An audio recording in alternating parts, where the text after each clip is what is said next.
It is Friday, March 10, 2023, and I'm going to tell you up front that I did not plan on doing this particular segment of the Gig Geezer. And by the way, if you like the content that'll be provided in this segment of the Gig Geezer or in any other segment of the Gig Geezer, hit that subscribe button, give my content a thumbs up, share my content among others, and I definitely welcome your comments in the section below. The reason why I say that this one was not planned, this was not one that I drew up on the chalkboard, is because I actually wanted to do a short, and it was going to be a response to some content that I've seen lately. But I'm going to tie this all together by saying that this is for the sprinter / cargo van people, but this is also for the independent contractor. And the thing that I got to stress as being an independent contractor is that you create options for yourself if you're one who are working these gig apps. Now, admittedly, I've almost lost count of the number of apps that I'm active on, but I'm going to try to go through my list. This may be the complete list or a partial list. And the reason why I'm giving this all up front is because a couple of folk have asked me, what apps do I work? Or do I work apps? Hell yeah, I work apps. Because in the greater scheme of things, I got this cargo van really with the thought of not so much as giving myself a greater capacity initially for opportunities, but actually I wanted to get in on the big boy stuff, the real cargo stuff, putting stuff in the back and driving, 300, 400, 500 miles in a day, make $700, $800, $900, do that once, maybe twice a week, and then incorporate the gig app stuff, and I'd be at 2 G's, 2,500 a week. Well, that hasn't gone according to plan. And so how I've been able to stay moving is that, quite honestly, the money that I've been making, I was making while using my F-150. But because I got the cargo van, I have put the cargo van in service, and now my cargo van is my workhorse. My cargo van, my sprinter van is the vehicle that I use to do everything since December 16, 2022. Now, what are the apps? I've shared initially when I got into the gig economy that I did rideshare. I was on Uber and Lyft. And I'm still active on both apps, even though I've not attempted to complete a ride since October 2020, and before that it was March 2020. But I'm still active on them. But then we go to the food gig delivery apps: DoorDash, Grubhub, Uber Eats, the big three, if you want to call them that. Then there are the delivery apps: Deliver that. Then there are the last mile apps, and this is where the cargo van really has given me wider opportunities because size equals money. Okay, size equals money. And so there's Roadie, which I've been active on since October 2018. Then there's Point Pickup. Then there is oh boy, see, that's what I'm saying. This is maybe a partial list, and I may run blank on them. Bungie, Freight, Curry, VHO. I'm missing one, but that's a partial list. You'll see here on the inset if I've missed one or not. Okay, so I've seen people say, well, why would I waste money on getting a cargo van when I can do all that in my Honda Civic or in my Kia Soul or in my Toyota Prius? Yeah, you can. But I'm going to show you an example. You see that there? That is a 1,800-pound pallet, 70 packs of topsoil that I had to break down once I got to the 80-year-old lady's house. That offer paid me, that roadie opportunity paid me $74.77 yesterday. Okay, you can't put that pallet on your Prius. No. That's just one example. And this segment of the Gig Geezer, that was a 433-pound commercial heating and air unit. You can't put that pallet on your Honda Civic. Can't do that. So that's where size equal money. And that gig paid $197 on roadie. So those are just some examples. Now, I'm getting to my point now. I am more than aware how rough it is right now out there for sprinter / cargo van owners. Okay, and you get your van, you're seeing people who glamorize certain things, how they've gotten loads, and this load is paying $1.98 a mile. This load is paying $2.40 a mile. Oh, this one paid $1.30 a mile. But what I've been hearing is how rough it has been for sprinter van owners, because a lot of the brokers or the actual shipper places, they don't want them. They don't want us. They don't want us for whatever reason. I think what they're trying to do is try to get as much freight as they can being delivered for as little money as possible. So that means larger equipment, your 26-foot box trucks, or your actual big rigs, the 53-footers or the 48-footers. That's where they're willing to pay the money, but you're transporting a hell of a lot more stuff. It's my understanding that sprinter vans are seen more so like the ambulances of freight. And so sprinter vans, by their very nature, they're nimble. You can get in and out. You have the maneuverability of a vehicle. Yeah, I get that. But I've shared in 2 updates. My first month's update, where I made like $5,400 and change. My first 30 days with ownership of a cargo van / sprinter van, and then the second 30-day period, I've made I made just south of $6,100, like $6,090. So altogether, right at about $12,000 in 2 months. So, but what I'm hearing is that those aren't bad numbers, especially when you compare that to someone who may be driving for an actual logistics company, and while they may be making a little more money, but they're driving twice as many miles. And unlike me, where I'm home every night, they're out 2-3 weeks at a time. And for some people, that may be worth it.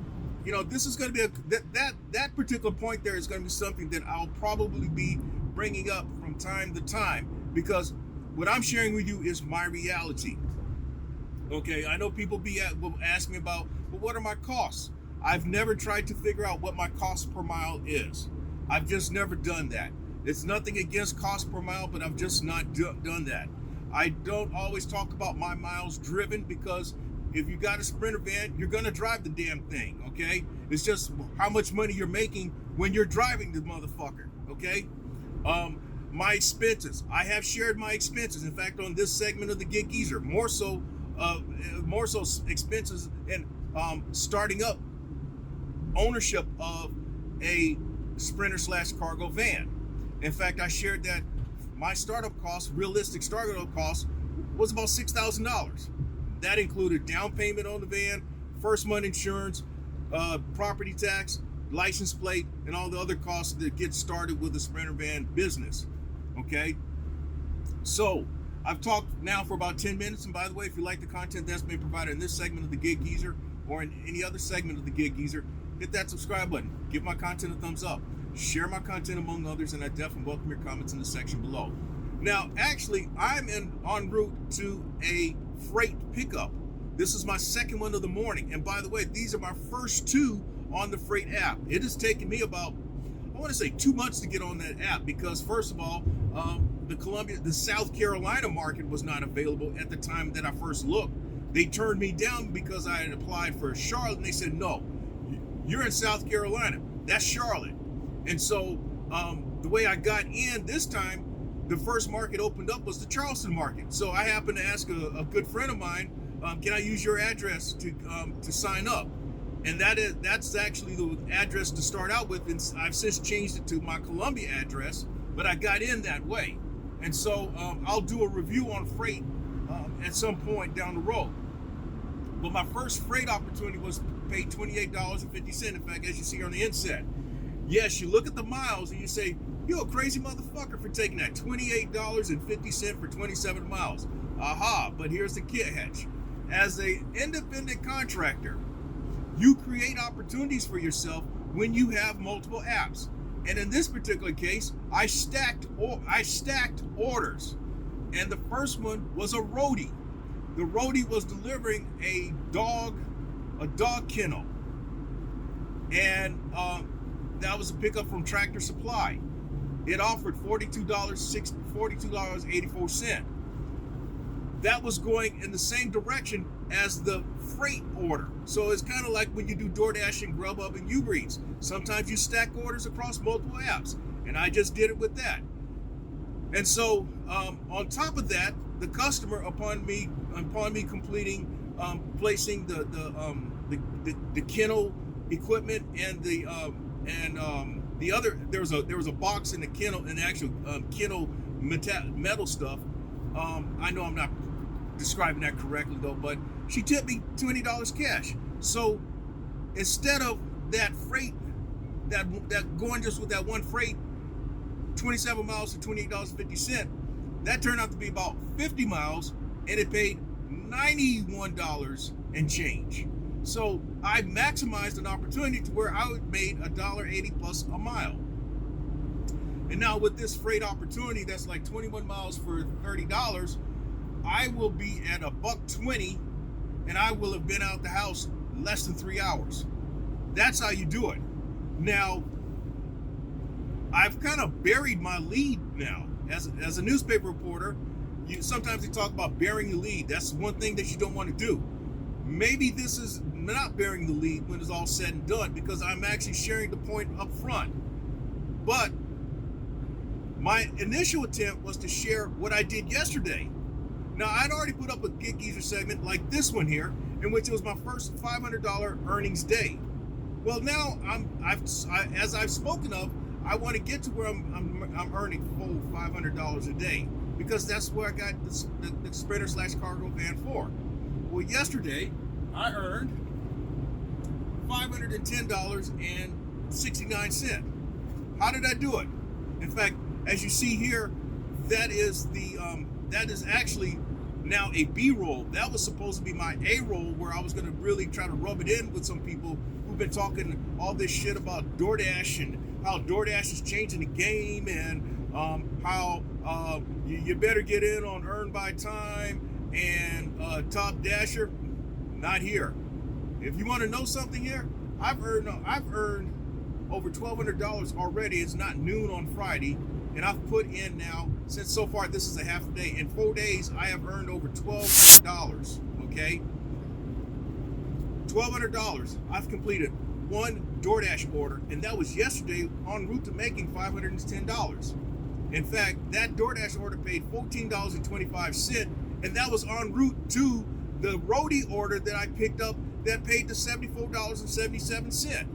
Again, you're seeing yet another example of how an independent contractor makes things happen. As you can see, I'm using a cargo van, yes, doing menial fucking food delivery work, but it's also being used for the big shit. Yeah, that's how you keep things going, y'all. If you're in a market where you can get on multiple apps, do it. That's how you're gonna stay rolling. That's how you're gonna keep your van and make your payments and pay your insurance along the way. All right, so I've said that I've made $1,200 thus far this week. Okay, as you see on that B-roll again, I show where, based on the Gridwise app, all my earnings. That's what the Gridwise app is for. It keeps a record of your earnings, and then you can use it for your expenses or mileage. It's a good app for that. But I just use it for my earnings, because I do keep a rather detailed account of my expenses and mileage. And while I'm not calling out any specific individual, but I will tell you that if I were flaky with my expenses and my mileage, I would not have gotten a refund from the IRS for 2021 tax year, what I filed in 2022 for 2021. So how did I get it? Well, based on my calculation, I thought I'd paid I was supposed to pay $700+ in self-employment tax. But the IRS does double check your filing information, and when something is not right, it could trigger an audit, meaning that they want to know why you're claiming to get this much back, and that will trigger an audit. And that's what happened to me like almost 20 years ago, like 2005, 2006. And what had happened was I had claimed mileage along with claiming gas and oil changes and things like that. And I learned through that experience, you can only claim one or the other. Now, and they were telling me that I was to owe them $6,000. I got away with a minor slap on the wrist, having to owe them, if memory serves me correct, anywhere between $600 and $800. And when I'd asked that same question to an actual IRS tax attorney, that individual told me, yeah, that was a victory, man, because usually if they say that you owe $6,000, that's what you're going to pay. But what got me out of that was the detailed documentation of expenses and mileage. Okay, so I am not flying off at the mouth haphazardly and irresponsibly when I say certain things. I've been doing my own taxes since 2000. Well, actually, since I've been working, but 1099 taxes since I've done 1099 work, and that goes back to the year 2003. That said, going back to this week, on Monday I made $304.40. 182 of it was on Bungie. $69.94 was on Roadie. Point pickup was for $31.81. And then I did an Instacart. That ended the day, okay? The point pickup was, if memory serves me correct, a 65-inch TV. The Roadie was supposedly to pick up a chicken coop roof. So and then the Bungie was, one of the Bungie orders, the one that paid the most, was transporting almost 2,300 pounds of marble out to an actual work site. And it was actually myself and another guy. We both got paid $98.99 for that particular one. On Tuesday, I made $119.24. Put in a half a day. I did stacked Instacarts that paid $52.28, and then I did stacked point pickups, which I mentioned in this segment of the Gig Geezer. They paid a total of $66.96. Then on Wednesday, now I've talked about my experiences with Federal Express. In fact, this is an example from this segment of the Gig Geezer. But the independent contractor whom I've known or dealt with since 2020, he hit me up and asked, "Hey man, look, here's my situation.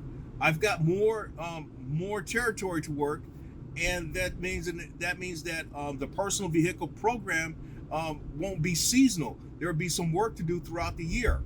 And him knowing what I can do for him, and knowing what he could do for me, we've always had an agreement on the number of days that I'm willing. I can work every day if I want, but I've told him that I'll put in 1 or 2 days out of a week. And so Wednesday was my first day. I know that I'm going to be paid at least $150, but I think it may. I actually don't know how much it's supposed to be. He told me it was I'd be $150 or $165 each day for using my personal vehicle for a Federal Express route. And that particular route had 86 stops, and I completed that route in like just under 7 hours, which wasn't bad for a first day back. Not bad for a first day back, considering that it was a larger area, and I also had businesses to drop off to. Businesses are always time consuming, and also when you have to manually enter in addresses that did not appear on your manifest. And that may be another segment of the Gig Geezer down the road.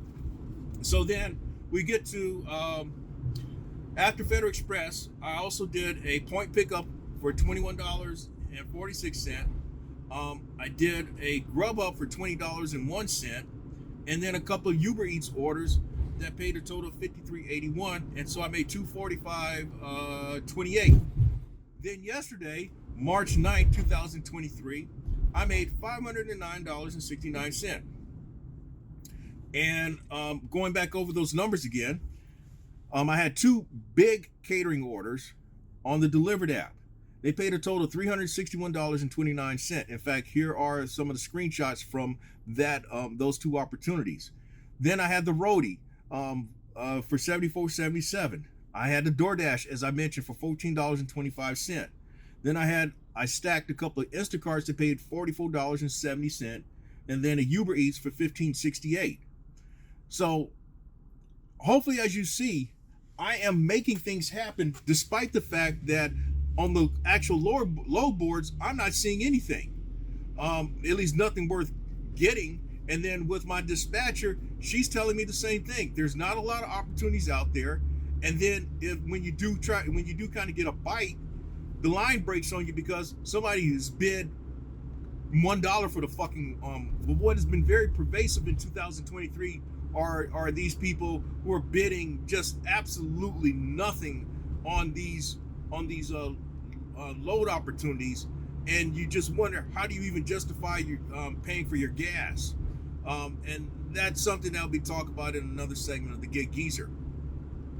But I am right down the street from this freight pickup, and again, at some point down the road, very soon, I will be doing at least my impressions of the freight app.